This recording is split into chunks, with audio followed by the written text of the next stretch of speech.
Mana shunaqa holat, bu chandiqli alopetsiya deyiladi. Rubtsov alopetsiya. Ko'pchilik shuni adashtiradida, prosta shuni chiqarib beraman, soch chiqadi deydi. Baraka topkurlar, bu chandiqli alopetsiya androgenli alopetsiya emas. Bu chiqmaydi bu. Lecheniya bilan chiqmaydi. Bu yerda chandiq ketyapti. Ya'ni krasniy ploskiy lisha, qizil yassi temiratki degan o'zi teri kasalligi bor. Shu narsa boshni sochli qismida ham bo'ladi. Lupus plana pilaris deyiladi. Mana shu narsa boshni sochli qismida ham bo'ladi. Hozir bu sizlar ko'rgan joylari. Atak hozir men bilan sochini olib tashlasam, mana shunaqa mayda achak orqalarida juda ko'p ham yo'llari. Endi buni birinchi gistologiya qilishimiz kerak.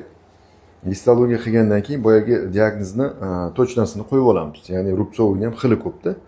Ana o'shandan keyin shunga qarab lecheniya qilib, jarayonni to'xtatib olgandan keyin protsessni, keyin soch eksa bo'ladi. Ungacha lekin bo'lmaydi. Ungacha harakat ham qilib ko'rmanglar, minoxidil surib ham ko'rmanglar. Sizga ham birov tavsiya bersa, qilib ham ko'rmang. Lekin bu kam uchraydi. Hammada ham bo'lavermaydi. Kam uchraydigan holat.